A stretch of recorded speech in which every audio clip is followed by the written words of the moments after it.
alaikum sisters, I hope you're all doing well. In this video I want to just do a quick frequently asked questions about niqab and, well, in this case as well, gloves. This is not a full Q&A video. I'm working on it. Be patient with me, but I just wanted to address a couple of frequently asked questions that I get asked many times, whether it's face-to-face or whether it's online. Let's start with the number one. I think this is one of the most asked questions, especially online, is why I wear gloves. Many people seem to be very triggered by the fact that I wear gloves, and that almost in every single video comments box, someone always mentions something about my gloves. Someone might wonder just openly and just genuinely, why do you wear gloves? Like, I want to know, is it part of niqab? Is it mandatory? Do you think it's mandatory? What's up with that? And some people are just fiercely triggered and angered by it, even that, you know, oh, she even has to cover her hands. Like, what's up with this? That's too extreme, you're going too far. It's just hands, what's the big deal? Let's start with that. Exactly, it's just hands. So why the negativity? Why are you so angered? If you feel angered about me wearing gloves, why do you feel angered about me wearing gloves if it is just my hands? They are just hands.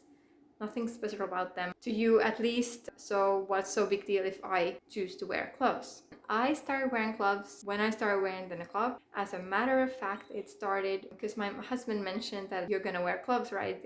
He feels it's part of niqab.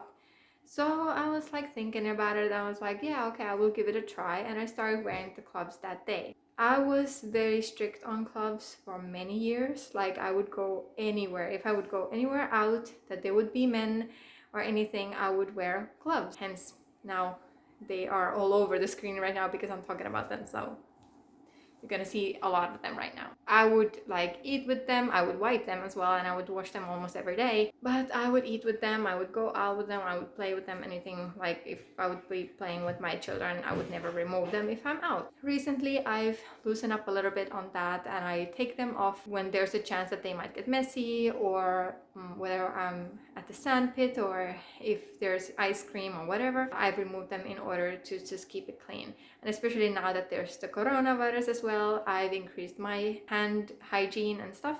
So I do take them off and hand sanitize if I'm in the store and there's hand sanitizers there or stuff. So I try to think about the hygiene there as well a lot. Why do I wear the gloves? So the idea with the gloves is that it just covers one part of my skin as well, because when everything else is covered, what is shown is kind of emphasized. And I know some people might comment on my eyes right now. Why don't I cover my eyes then? At some times I do, like now I'm wearing this flat niqab and I pin it a little bit more up, but I could cover most of my eyes with this and I would still see through quite well. So in some cases I do cover my eyes, but sometimes it's more practical for me to show them at the moment. But yeah, that's something I'm working on. But gloves are a little bit the same. So if I would not wear gloves, my hands would be kind of on the show and they might look a little bit more delicate. They might look a little bit more light or feminine and such. So this kind of deletes any of that, and they kind of blend in to the rest of my outfit. So they are not right there on a show. They're just my hands. So what's the big deal about it? You don't have to get angry about me covering my hands. I'm covering my elbows, so why would I not cover my hands as well? So if you think about it, like, my hands are prettier than my elbows, so like that, if you want to think hands are pretty. What can I say? So I wear gloves, and yeah, mostly it's just to disguise the visual looks of them, but also if I'm in the public transportation or if I'm handling cash with the cash register or something with the cashier or something, if they are men or something, I might accidentally touch their hand. And even though I don't necessarily follow the opinion that touching the opposite gender skin to skin would break my wudu, but I still don't necessarily, I want to eliminate any chance of touching the opposite gender, as that is part of my religion. So that kind of helps me with that. I have friends who don't cover their faces, but they choose to wear gloves mostly almost everywhere, and that is sometimes very common. So some people, it's just easy to kind of blend everything in little by little, covering a little bit more. And there's nothing bigger to that. It's everyone's person to person. Yeah, there are opinions that it would be better that if you would try to cover your hands and your face and your eyes and stuff, the more the better, but each to its own. Like in whichever level you are, don't stress about them. Don't think that just because you're covering your face that you have to wear the gloves right away, because to be honest, wearing gloves is tougher than covering my face for me. I know for some people it's very hard to breathe in the niqab. For me it's quite easy, but gloves can be kind of thick or suffocating sometimes. These, alhamdulillah, are a nice fabric for me to wear. Some of them are not. So don't jump into that and don't take pressure if that's something you want to do or you're thinking of covering your hands. I hope this answered some of the questions about the gloves and why I cover them. It's just how I want to do it right now. The second thing that I get asked a lot, and especially in Egypt, actually this question is usually directed to my husband there, maybe because of sometimes the language barrier and stuff, but do I wear the niqab for my husband? No, I don't. I don't wear it for my husband. I wear it for Allah. I wear it for self-development. And I kind of went through the reasons why I wear niqab in my niqab video, my niqab story video. I hope you have a look at that. I don't wear it for my husband. My husband supports it. There's nothing wrong with wearing the niqab for your husband if you're feeling okay with that, because you can get the reward for it for obeying your husband. So if your husband is asking you and you want to then be inspired to wear it, there's nothing wrong with that. I personally don't wear it for my husband. I wear it for Allah. If I would wear it for a person, it would be very hard for me to wear it probably, because I'm not getting the same type of reward from people as I'm getting from Allah, and it's all about the rewards in the end of the day, right? I want to collect some rewards and stay away from fitna and temptation as much as I possibly can, and that's simply as that. I'm not wearing it for my husband. The third that I have for you today is, have I ever wanted to take it off? Have I ever wanted to take my niqab off? And recently one sister also asked me this, and I started actually reflecting that I've been wearing it, I think 7 years. 7 years I've been wearing it, over 7 years, and I've never wanted to take it off. I've had very tough times with it. I've had very tough times with people reacting to it and dealing with people who don't accept that, but I've never wanted to take it off.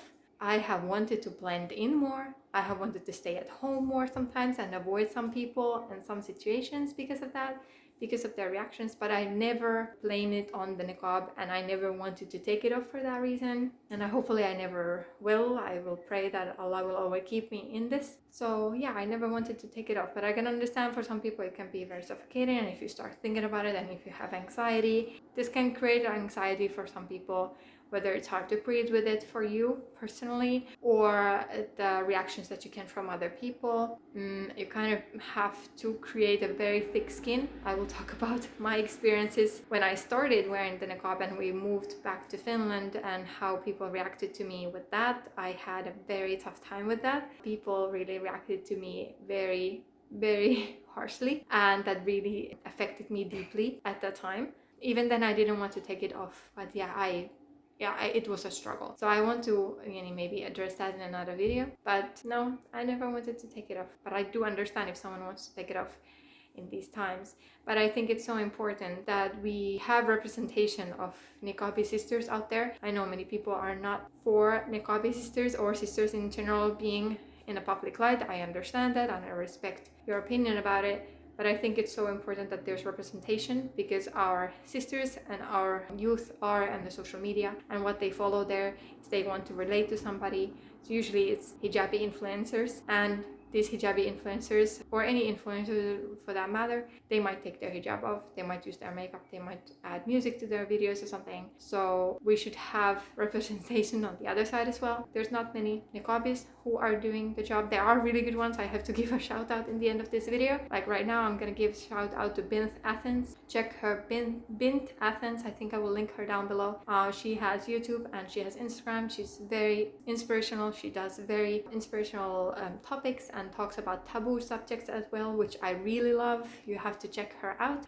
Instagram also Soul Sister or Sister Soul. Go check her out as well. She's amazing with her inspirational videos and stories and posts. Also, ermanno on Instagram. She's very, mashallah, also addressing a lot of nice subjects. You want to have a look at that. She's talking about possible insecurities with niqab and hijab and stuff, but also empowering at the same time. That's really cool. Niqab hippie, I think, yeah, Niqab hippie in Instagram as well. Jealousy love. So mashallah, those are really inspirational niqabi sisters at the moment that are very active in social media. Of course, one of my favorites is Naima B. Robert. She's not super active on necessarily empowering niqab or something, but she's in her own field, empowering yourself, empowering writers, and empowering women, period. Check her out. She's one of I'm a fangirl. So she's one of my idols. I think those that are living right now, those that you can actually see, those are the people that I suggest that you follow. Like they